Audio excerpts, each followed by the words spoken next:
Hello and welcome my dear students of Prep 1. أهلا وسهلا طلبات الصف الأول الإعدادي. This is a new episode for English. دي حلقة جديدة تحت رعاية وإشراف وزارة التربية والتعليم. We're going to continue Unit 11 which is talking about on land and sea. الحياة على الأرض وفي البحر. Let's continue this unit. Today we are going to talk about how to save the environment. إزاي ممكن ننقذ البيئة بتاعتنا. We're going to talk about a nature reserve المحميات الطبيعية. And we are going to learn some rules and instructions when we are walking in a nature reserve.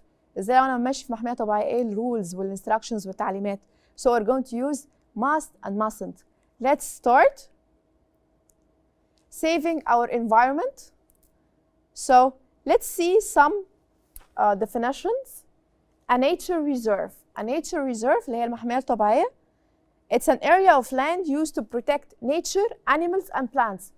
دي منطقة بيبقى فيها plants, animals, and we need to protect them from hunting من الصيد أو other harms.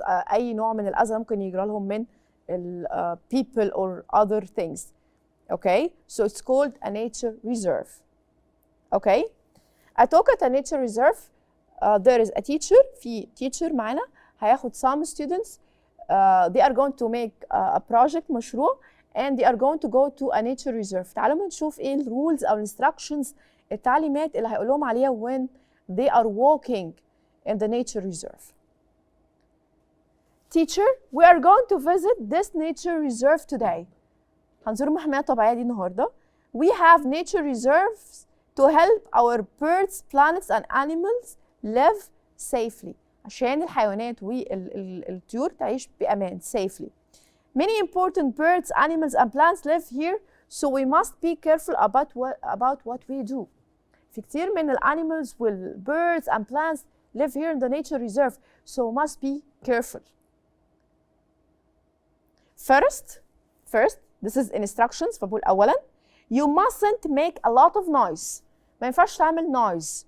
Why? You will frighten the animals and the birds. Frighten means what? To make them afraid or frightened. تخليهم خايفين. So you will frighten them. ده الverb هتخوفهم. So don't make noise. Secondly, we must not leave the road through the reserve. بيبقى في road في المحمية الطبيعية. We mustn't leave this road. ما ينفعش ان انا اسيب الطريق ده. The animals and birds live in the plants. الانيمالز والبيردز بيعيشوا في plants to the road, next to the road, بالقرب من الطريق. So you don't want to walk into their homes. وما ينفعش تمشي في الهومز بتاعتهم. Do you? Okay. Teacher, now I know we are going to have a picnic lunch later. بيقول لهم البلان هيبقى عندنا picnic lunch. هيبقى عندهم غداء في nature reserve, but you mustn't give any food to the animals or birds. ما ينفعش ندي any food for the animals or birds للحيوانات أو للطيور. They must find their own food. لازم يلاقوا ال own food بنفسهم. Themselves. Okay? So they mustn't think that all their food will come from you. ما ينفعش ان هم يعتقدوا ان الفود هيجي لهم من خلالك انت. هم بيحاولوا يخلوا ال nature they act like in a very natural circumstance. في ظروف بيئية طبيعية عادية جدا. والظروف الطبيعية ما بيبقى فيش فيها humans give food to the animals or birds. Next, بعدين you must take all your rubbish with you when you leave. لازم ناخد كل الرابش كل الويست كل الفضلات when they leave the nature reserve. Some animals think that plastic is food. Why? بعض الانيمالز بتعتقد ان البلاستيك is food for them. But they mustn't eat it. ما ينفعش to eat this plastic. It's very bad for them. وده طبعا سيء جدا بالنسبة لهم. Finally, you must لازم remember to work together and write what you see. اكتبوا كل حاجة انتوا بتشوفوها. You can write about your visit to the reserve for the project. تمام؟ احنا ممكن نكتب عن nature reserve for your project للمشروع بتاعكم. So this was a talk at a nature reserve. ده كان حديث لي من التيتشر to some children or some students. He's talking about what are the rules, القواعد, instructions they should follow while they are visiting the nature reserve. They can't throw plastic or waste or rubbish. They can't give food for the animals. They can't leave the road. ما ينفعش يسيبوا الطريق. Okay, and other instructions. Here we are going to have some questions. Number one, What will frighten the animals and birds؟ إيه اللي ممكن يخليهم frightened؟ A lot of noise will frighten them. الضوضاء ممكن تعمل لهم frightening. Where do the birds and animals live؟ بيعيشوا فين؟ They live in the plants next to the road. بيعيشوا في البلانتس، في الزرع اللي موجود next to the road. What must the birds and animals find؟ ايه ال birds وال animals should find or must find؟ They must find their own food. لازم يلاقوا الأكل بتاعهم by themselves بنفسهم. So you can give them food. 4. What must the students take with them when they leave؟ The students لازم ياخدوا ايه when they leave the nature reserve؟ Yes, they must take all their rubbish. لازم ياخدوا كل الفضلات بتاعتهم. In this talk للتيتشر كان في rules وكان في reasons، كان في قواعد وكان في أسباب للrules دي. Let's try to match these rules with the right reasons بالسبب بتاعها. Rules like what? We must be careful with what we do. ليه لازم نبقى careful with what we do in a nature reserve؟ لازم نكون حريصين جدا. 2. We mustn't make a lot of noise. 3. We mustn't walk away from the road through the reserve. ما ينفعش نمشي بعيد عن الطريق الأساسي اللي في reserve. 4. You mustn't give food to the animals or birds. ما ينفعش تدي طعام للانيمالز or birds in the nature reserve. 5. The animals mustn't eat plastic. And 6. You must work together and write what you see. The instructions or rules the teacher said to the students. Why? Reason. A. We don't want to walk into their homes عشان احنا مش ما ينفعش نمشي في الهومز بتاعت الانيمالز والبيردز. B. Many important birds, animals and plants live here. C. They must find their own food. D. You will frighten the animals and birds. E. You can write about your visit for homework. And the last one, it's very bad for them. عايزين نعمل matching ما بين rules و reasons. So we must be careful with what we do. ليه؟ Why? B. Because many important birds and animals live here. لازم نكون حريصين عشان في كتير من الانيمالز والبلانتس عايشين هنا. 2. We mustn't make a lot of noise. Why? D. You will frighten the animals and birds. 3. We mustn't walk away from the road. ما ينفعش نمشي بعيد عن الرود اللي في reserve. Because yes, we don't want to walk into their homes. ما ينفعش نمشي في الهومز بتاعت animals and birds. 5. The animals must eat plastic. C. You mustn't give food to the animals or birds. ما ينفعش تدي الطعام للانيمالز والبيردز. Why? A reason. They must find their own food. لازم يلاقوا الطعام بتاعهم. 5. Animals mustn't eat plastic. Mustn't. They can't eat plastic. ما ينفعش ياكلوا البلاستيك. Why? F. It's very bad for them. It's poisonous. Same. 6. You must work together and write what you see. Why? Yes. E. You can write about your visit for homework. أنت ممكن تكتب عن الفيزيت ديت في الهومورك or school project. Okay. Now we use something we call must or mustn't to make rules. Okay. Why I should use must and mustn't? تعالوا نشوف example. We must save our planet. لازم ننقذ. We mustn't throw rubbish into the ocean. دي لما بكون بتكلم عن الرولز بستخدم model verb أفعال called must اللي هي من الضروري أو الزامي. If we are talking about a rule. Let's know more about must and mustn't together.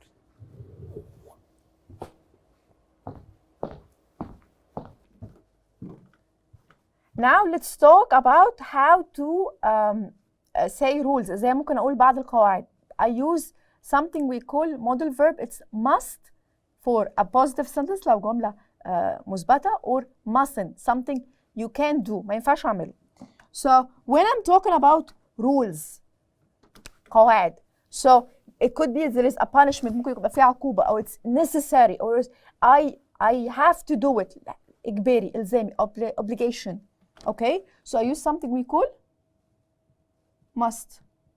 Okay. لو جملة مثبتة or must not اللي أنا بعملها بالcontractive form بخليها mustn't. طب let's see an example. Today you must wear your mask when you are in a crowded place. Coronavirus. So we should. You بستخدم السبجكت بعدين must wear الفيرب بيبقى في البيز فورم بدون اي اضافات. So you must wear your face mask.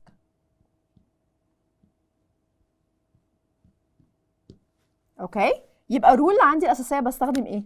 بستخدم must، بستخدم قبلها هنا subject I he she it we they you plus الانفينيتيف. دي الرول الاساسيه بتاعتي. الاكزامبل، تعالى نشوف اكزامبل تاني ممكن استخدمه منفي. لو انا must wear your face mask، عايزه اخليها ما ينفعش انك to take off، I can say you، or نخليه اكزامبل تاني you mustn't move when the traffic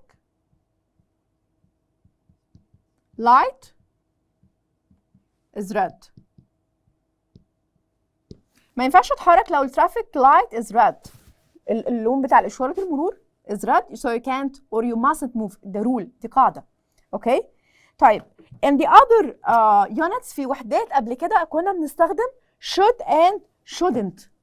should هنا اللي هو يجب، بس يجب هنا like it's a good idea، دي فكره كويسه انك تعملها. it's not a rule قوي، مش قاعده الزاميه قوي. so I use should and shouldn't. بexpress what؟ عايزه اقول it's a good idea، ده شيء كويس انك تعمل الشيء ده. let's see some examples، تعال نشوف بعض الامثله. okay when I say you should drink a lot of water. okay طيب if I want to make it negative، عايزه اقول it's not a good idea، فاقول you shouldn't eat a lot of sugar. okay so I express هنا good idea، هنا express في must and mustn't rule، قواعد إلزامية. okay it's the same rule، بستخدم should and shouldn't plus الverb في الانفينيتيف، وهم دلوقتي بنقول عليهم الموديل verbs. تعالوا نشوف examples أكتر عليهم ونوضحهم مع بعض in the next part. Let's continue and see other examples for using must and mustn't. Let's see here on the screen we must save our planet. must save، احنا لازم ننقذ البلانت بتاعنا، عشان اقول ده it's necessary، ده ضروري جدا، it's important، فبقول must. Another example we mustn't throw rubbish into the ocean، ما ينفعش نرمي rubbish into the ocean. And we use must to talk about things that are necessary to do، حاجة ضرورية جدا لازم اعملها. النيجاتيف فورم بتاعها we mustn't to talk about things that are not allowed to do، غير مسموح لنا نعملها. So الرول عندي بستخدم subject plus must or mustn't plus the infinitive. What about should؟ We use should to talk about it's a good idea. Like what؟ We should recycle more. ممكن نعمل recycling more أكتر، نعيد استهلاك أو تدوير الأشياء. We shouldn't use plastic bags just once. Okay, it's not a good idea. It's not a good idea to use plastic bag just one time، مرة واحدة بس.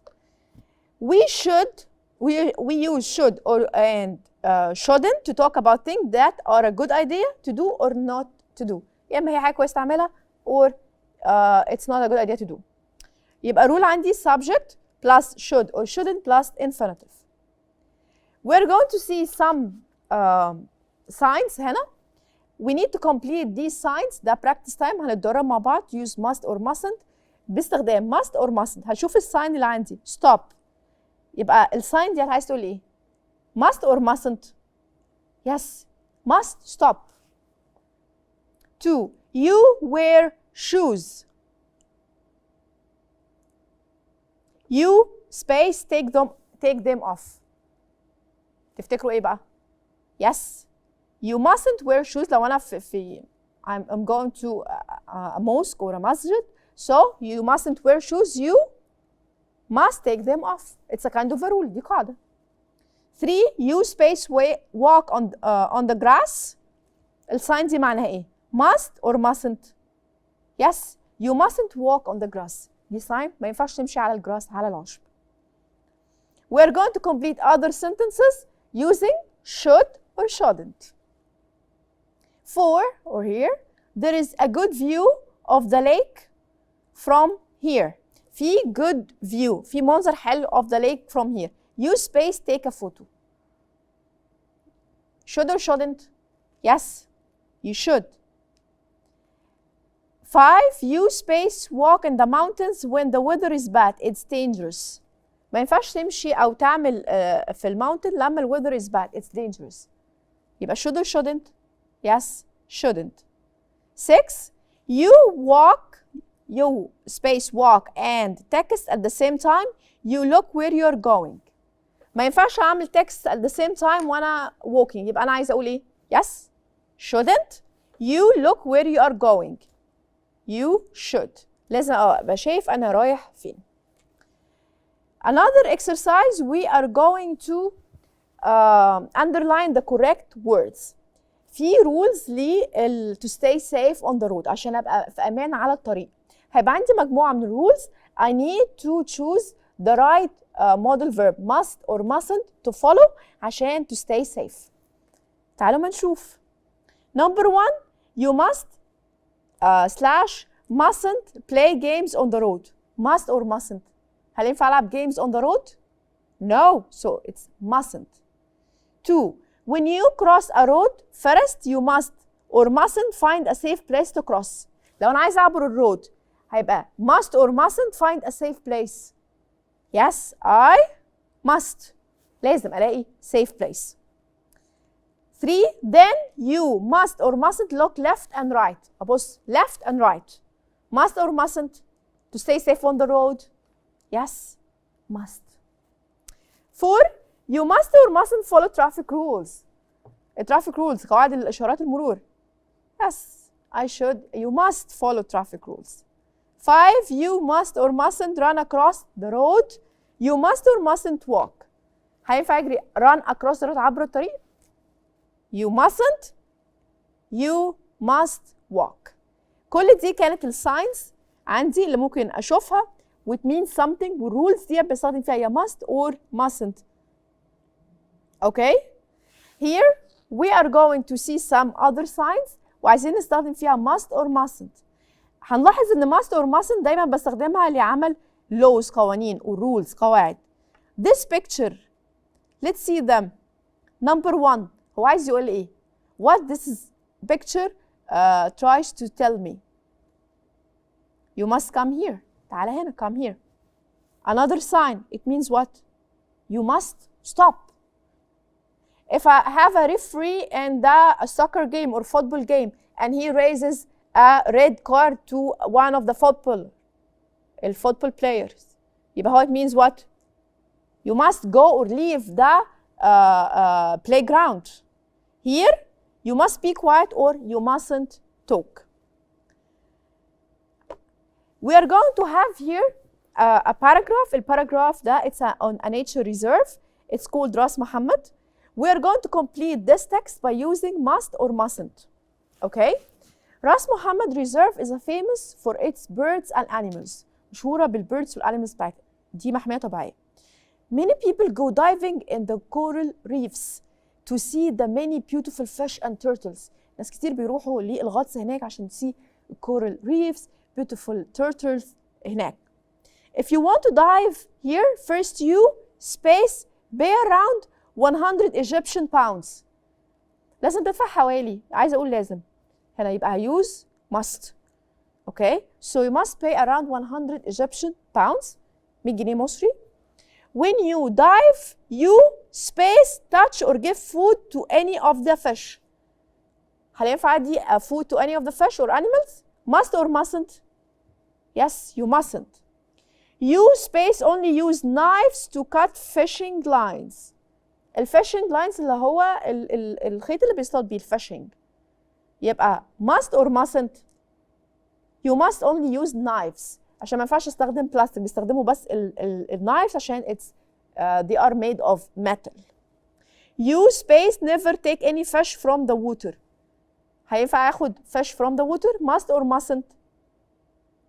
اوكي so you must never هنا عملت دور not، كأني بقول mustn't، فلما استخدم must never يعني معناها ما ينفعش. Finally sharks also dive here so you space be careful. must or must يبقى في sharks. yes I must be careful. تعالوا نشوف بعض الفوكاب اللي خدناها. In the nature reserve you should pay to give money to get something or a service. تدفع pay. Fishing line a thin line used to catch a fish. الخيط اللي بنستخدمه to catch a fish. It's called fishing line. Knife البلورال بتاعها knives بنحول F to V and then add ES. It's a sharp tool to cut things. It's made of metal. So sharp tools made of metal to cut things. Okay. عندي مجموعة من الsentences كانت على النيتشر ريزيرف راس محمد. تعالوا نشوف they are true or false. Okay. You can only see life in راس محمد reserve. ممكن تشوف بس see life. هل ممكن أشوف حاجة تانية؟ True or false? Yes. False. You can see also birds and animals. في النيتشر ريزيرف بيبقى فيه see life, animals or birds. Two, you must have money to dive in the reserve. لازم تدفع money عشان to dive. تعمل diving. Yes, it's true. Three, you can take food for the fish when you dive. ينفع تدي food للfish when you are making or when you are diving? False. You mustn't give food to any fish. Four, you mustn't take knives into the water. False. You can use knives. ممكن استخدم knives to cut fishing lines. Five, you can only take a few fish from the water. ممكن تاخد few fish from the water? Of course, it's false. You mustn't take fish from the water. لما بنعمل school project بيبقى عندنا مهارة جدا مهمة اسمها collaboration، التعاون. collaboration ايه المفترض السكيلز تبقى عندي لما انا ببقى part of a group، جزء من مجموعة. When you work together لما بنشتغل مع بعض you shouldn't forget why you are doing this activity. فانا لما هحط rules او good ideas للcollaboration هستخدم should or mustn't. تعالوا نشوف بعض الافكار if I want to collaborate or emphasize this skill اللي هي collaboration. So you shouldn't forget why you're doing this activity. ما ينفعش تنسى اللي تعمل activity ده ليه. You should listen to other students' ideas. لازم تسمع لأفكار الطلبة التانيين. You should share your ideas with others. Share your ideas. لازم تشارك أفكارك. When you work together, you shouldn't make the decisions or rules yourself. ما ينفعش تعمل الرولز أو القواعد أو القرارات بس لوحدك. You must take turns. لازم تاخد دور، فيبقى مش كل الناس يعني واحد بس بيشتغل. Take turns. أنا آخد دور. And you shouldn't be angry. ما ينفعش تبقى angry with people you don't agree with. الطلبة اللي انت أو زمايلك اللي انت مش متفق معاهم. Okay? So here these are the rules. So you mustn't forget when you are doing this activity. ما ينفعش تنسى وانت بتعمل collaboration ليه بتعمل activity. You must listen to other students' ideas. لازم تسمع لآراء زملائك. You should share your ideas with others. You must make all decisions yourself. ما ينفعش تعمل كل القرارات لوحدك. And you must take turns. ولازم تاخد بعض القرارات. تاخد أدوار. Okay? تعالوا ما try to complete السنتنس دي by using one of the box. الwords في البوكس. فعندي environment, plants, rubbish or recycle. Number one, don't throw away those glass bottles. We can them. ما ينفعش ترمي البلاستيك bottles ديت أو ما ترموهمش. We can do what? Recycle them. Two, trees are very good for our space because they give us clean air. Good for our what? Trees. Yes, environment. Three, Earth is one of the 8 space that goes around the sun. الأرث هي واحدة من اللي بيجوز around the sun. Planets. Four, we don't need that dirty piece of paper. You can put it with the, yes, rubbish. Okay. So we had an exercise. كان عندنا exercise بعد الفوكاب اللي خدناها in this episode. In this episode we talked about many things. nature reserve محمية طبيعية. ايه rules instructions اتكلمنا about using must or mustn't, should or shouldn't, talk about rules or good ideas to do. واتكلمنا على الأفكار to collaborate together. This is the end of part 2 of unit 11 on land and sea. See you next episode. Thank you.